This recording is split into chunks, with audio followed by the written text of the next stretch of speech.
ગાય ભેંસની માટી 200 વીઘા જમીન પાદરમાં વાડી ચડવા ઘોડી ગામમાં પૂજાતો આ માણસ હાથમાં છડ્યો દારૂનો સીસો અને પ્યાલી એમાં બધું શું વાડીને ઘોડી બધું ગયું ભીકા આ દારૂએ તારી શું દશા કરી છે દારૂ પીપીને તો તું મરી ગયો એ તારું ભાષણ બંધ કર સમજો હું કોણ હું દિલ્હીનો બાદશાહ ભીકા તું વાનમાં છે ઉભો થા કેમ મરી ગયો ભીકા આજે તું ગામ સભામાં કેમ ના આવ્યો આખું ગામ આવ્યું તું અને 10 જણાએ તો દારૂ ન પીવાની પ્રતિજ્ઞા પણ લીધી છે દાદા દારૂ વાળી તને પેલી ખાકરાની કિસકોલીને ગાજરનો સ્વાદની શું ખબર પડે ભીકા તારા બાપ દાદાના આબરૂનો વિચાર કર એના એક બોલ પર આખું ગામ ભેળું થઈ જતું દારૂ માટે તો બૈરી ખોઈ સગા ખોયા ગામ આખાનો પ્રેમ ખોયો હે તગડિયા તારું લપલપ બંધ કર સમજો હું કોણ હું દિલ્હીનો બાદશાહ મારે શું તારે પીવું હોય તો પીજે તારે જ પસ્તાવાનો વારો આવશે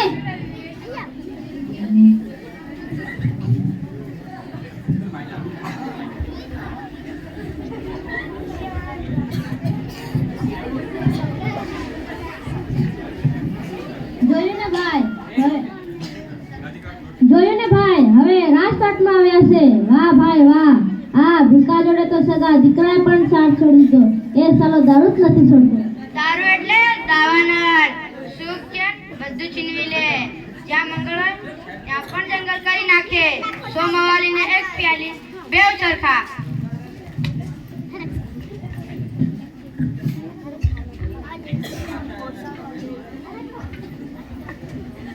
બસ ખિસ્સામાં 1 જ રૂપિયો સવારે 20 ની કડકડતી નોટ હતી 15 ની પોટલી 5 રૂપિયા 4 ની બીડી રૂપિયા વધ્યો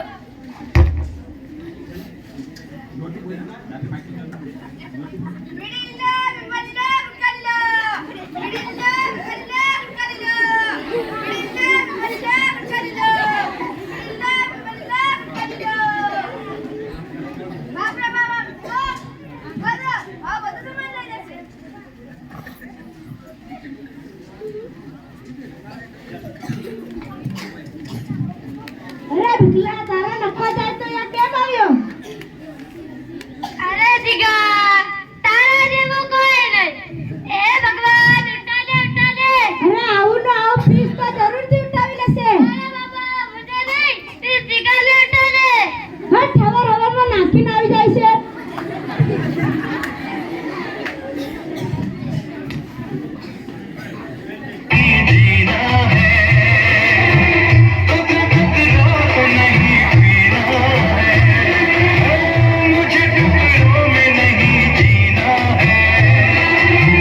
સાહેબ, હું આમાં કશું નથી જાણતો.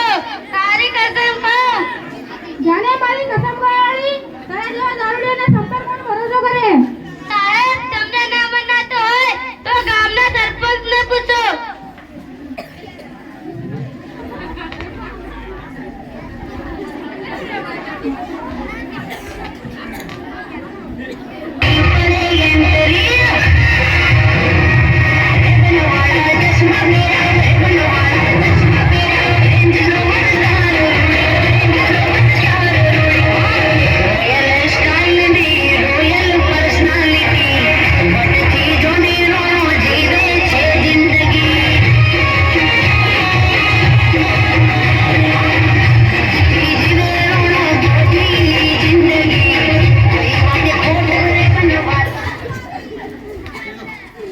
બોલો સરપંચજી, તમે આને ઓળખો છો? આના માણસના પાસે ઘર હતું, જમીન હતી, વાડી હતી, ઘોડી હતી. હા, એ બધું હતું પણ હવે નથી. આને જ ગામમાં ચોરી કરી હશે. અરે સરપંચ સાહેબ, હું ચોરી કરું છું. હા, તું તો ક્યારનો કરે છે. દારૂ પીવે છે તો ચોરી પણ કરતો હશે. સાહેબ, તમને ના મનાતો હોય તો મારા ભાઈને પૂછો. જો મારો ભાઈ કહે, ગામના શિક્ષકને પૂછો. જો શિક્ષક કહે તો મને ગામના શિક્ષકને પૂછો. તે સાચું કહે છે. તે બહુ ડાયા માણસ છે. प्रलय और सृजन दोनों उसकी गोद में खेलते हैं. નમસ્તે માસ્ટર સાહેબ, તમે આને ઓળખો છો? હા સાહેબ, આ બહુ સરસ અને ડાહ્યો માણસ હતો. એ અમારી શાળામાં એક રૂમ પણ બંધાવી હતી. એ કર્મ સંગે એક કુસંગે ચડી ગયા.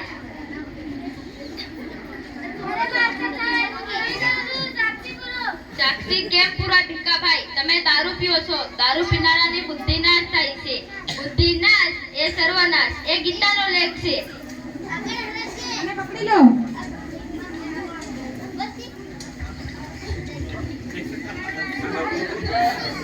ના બાપા, હું કદી નથી ચોરી કરતો. સાહેબ, તમને ના મનાતું હોય તો મારા ભાઈને પૂછો.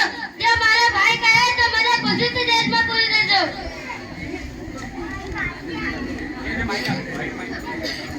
ના સાહેબ, આ ભાઈ જ્યારથી દારૂ હાથમાં લીધો ત્યારથી અમારા વચ્ચે ભાઈ ભાઈનો સંબંધ નથી. એને એના ગુનાની સજા મળવી જોઈએ. હવે હું શું કરું?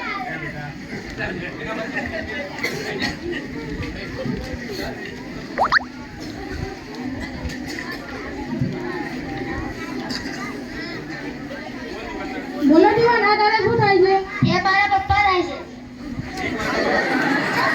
એક વારના મારા પિતા, પણ હવે મારે કશું નથી. અમારી પાસેની બધી મિલકત દારૂમાં પતાવી દીધી અને મારી માં રીબાઈને મરી, પણ આમને એક પૈસો પણ દવાનો રહેવા ન દીધો. અને સમાજમાં મારે માથું નીચે રાખીને ફરવું પડે છે. સાહેબ, હું આમનો છોકરો છું, તે મારા માટે શરમની વાત છે. સાહેબ,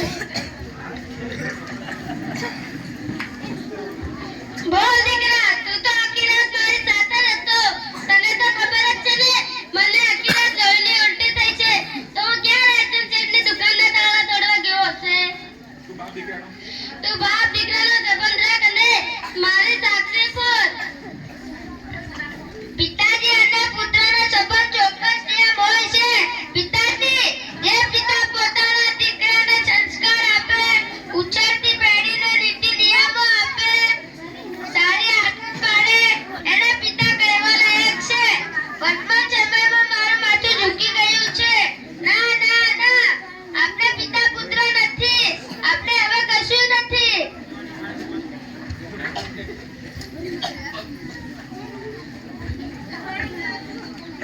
ઇન્સ્પેક્ટર સર, ઠીકાણે છોડી મૂકો.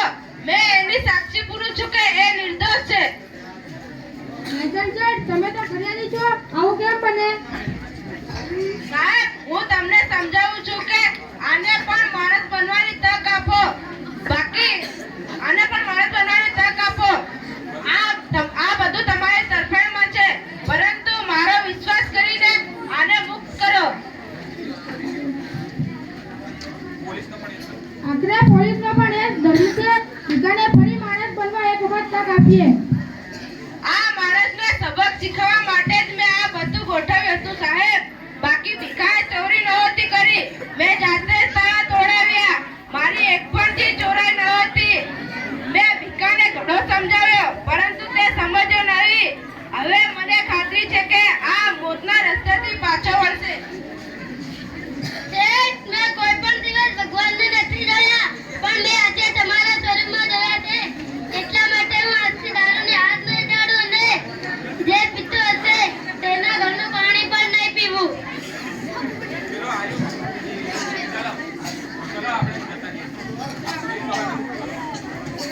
કરો.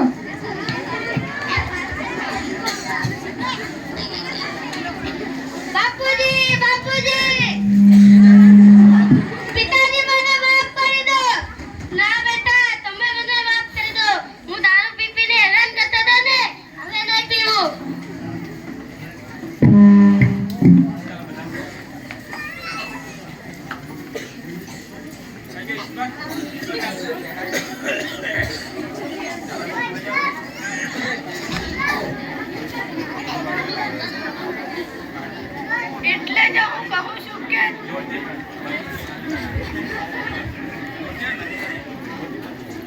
એટલે જ હું કહું છું કે દારૂ પીવો જોઈએ નહીં. દારૂ પીવાથી શરીર બગડે છે અને